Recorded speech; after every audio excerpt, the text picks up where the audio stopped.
एकच क्रिया असेल तर आणि तरच धातू साधित आणि त्यापुढे येणारा क्रियापद सहाय्यकारी बनून संयुक्त क्रियापदाचं काम करते. आता यामध्ये जर आपण जर एक चेक केलो, बाळ एवढा लाडू खाऊन टाक, आणि यामध्ये तुम्ही काय सांगता येईल आपल्याला? धातू साधित कोण याच्यातला? खाऊन.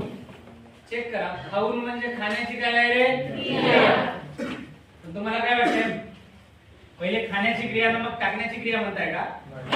अगोदर खाणं टाक म्हणताय का? खाऊन टाक म्हणजे खाऊन घे. दोन्ही क्रिया एकच, आणि दोन्ही क्रिया एकच असेल तर आणि तरच धातू साधिता पुढे येणारा क्रियापद हा सहाय्यकारी असतो. सहाय्यकारी क्रियापदांनाच गौण क्रियापदे म्हणतात. बुमला कोणता क्रियापद? गौण क्रियापद. इथं आपला फिनिश. मग आयुष्यभर लक्षात ठेव, गौण क्रियापदे म्हणजे सहाय्यकारी क्रियापद. संयुक्त क्रियापद केव्हा असतं? ज्यावेळेस धातू साधित आणि त्यापुढे येणारा क्रियापद सहाय्यकारी असेल. पण सहाय्यकारी केव्हा राहील?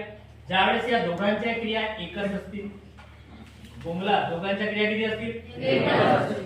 तरच तो सहाय्यकारी क्रियापद त्याच्या पुढचा, अन्यथा मुख्य क्रियापद असतो. जसं की सेकंड वाला उदाहरण तुम्ही जर चेक केले, इथं बघा, आता सगळ्यांनी बाळ एवढा लाडू खाऊन जा. आता यामधला धातू साधित कोण आहे? खाऊन जा का? धातू साधित म्हटलं नाही, फक्त कोण आहे? खाऊन म्हणजे खाण्याची काय आहे? वाक्याचा अर्थ अपूर्ण ठेवत आहे.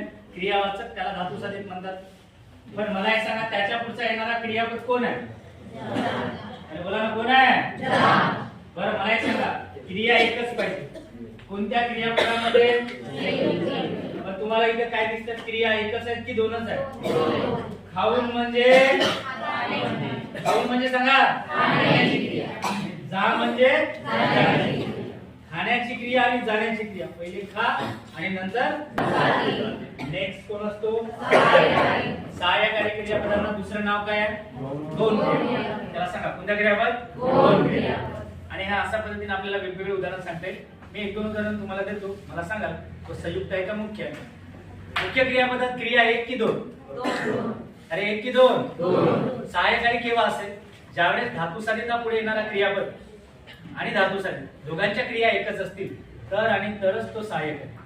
जसं मी एखादं उदाहरण म्हटलं, आई मंदिरात जाऊन आली. त्याला सांगा काय म्हणत आहे? आई मंदिरात जाऊन आली. याच्यामध्ये धातू साधित कोण आहे? अरे बढिया, कोण आहे सांगा? जाऊन म्हणजे जाण्याची काय आहे? आणि आली म्हणजे येण्याची क्रिया. इथं क्रिया किती आहे? दोन क्रिया चालत नाही संयुक्त क्रियापदात. पण तोच जर मी असं म्हटलं असतं, आई मंदिरात जात राहते. आता जात राहते म्हणजे काय? जात म्हणजे जाण्याची क्रिया, आणि राहते म्हणजे तिथंच राहील का? जात राहते म्हणजे जात असते नेहमी. समजलं सगळ्यांना? तर एक काम करा, तिथे लिहा, उदाहरण असं लिहून ठेवा, बाळ एवढा